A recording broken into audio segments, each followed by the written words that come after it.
مرحبا بكم معايا في فيديو جديد. على بالي بلي رانا في الايامات الاخرين تاع رمضان وبديتو تحيروا في الدوزيام بلا. جبت لك طاجين المرقاز ساهل وبنين لدرجه اللي ما تصورش. هنايا في الطاجين ولا في مقله نحط غير شويه نتاع الزيت ونحط الكميه تاعي تاع المرقاز.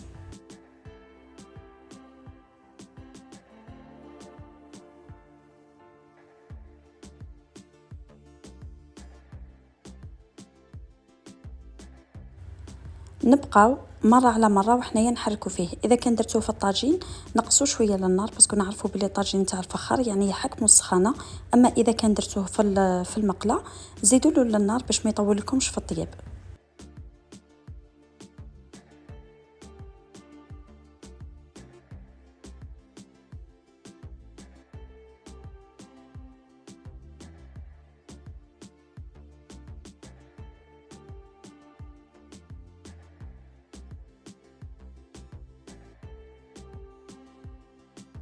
بالنسبه لهذه المرحله راهي لازمه، يعني لازم نديرو ثقوب في المركز باش يطلق لنا هذوك العصاره تاعو، يطلق لنا مام البنه نتاع لي زيبيس اللي فيه.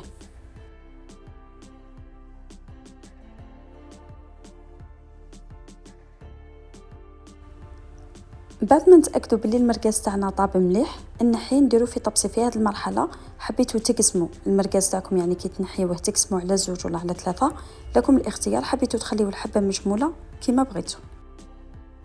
في نفس الطاجين اذا كان شتو كاين بزاف لي دم نقصوا شويه، نحط مغرفه كبيره نتاع طماطم مصبره، 2 سنين نتاع ثوم اللي قطعتهم مربعات تقدروا انكم تميكسيوهم، نخلطهم مليح ونخليهم يتقلاو. بعد ما يتقلاو زدت عليهم حبه تاع طماطم اللي كانت كبيره رحيتها. وبالنسبه للتوابل درت مغرفه صغيره تاع فلفل احمر حار وشويه تاع كمون ملح وفلفل كحل. نخلط كل شيء ونخليهم يتقلاو.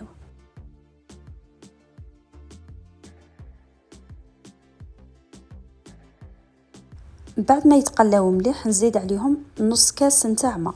كما قلت لكم هذو المكونات كاملين تبقى على حساب كميه المرقاز اللي درتوها. اذا كان كثرتوا المرقاز اكيد تكثروا المكونات الاخرين. هنا بعد ما طابت لي لاصوص يعني دخل فيها طياب وبدات يعني بدات تنشف وبدات تعقد، نرجع المرقاز تاعي. كما قلت لكم حبيتوا تقسموه قسموه، حبيتوا تخليوه خليوه. في هذه المرحله نقص له الغاز كامل ونقفل عليه ونخليه حوالي بين ربع ساعة حتى 20 دقيقة نلقاه واجد.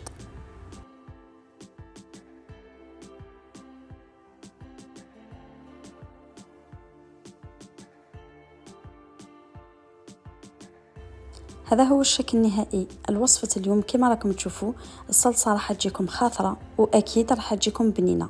بالنسبة للتزيين يبقى اختياري، أنا درت له رشات نتاع معدنوس وانتم زينوه كما بغيتوا.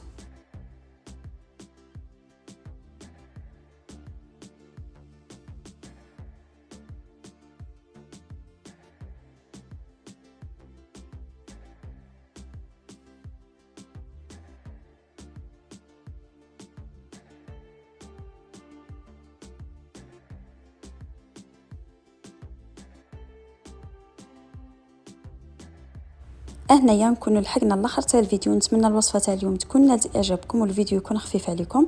اذا كان عجبكم الفيديو والوصفه ما تنسونيش بالدعم تاعكم. دمتم اوفياء، الى فيديو اخر باذن الله وبسلامه.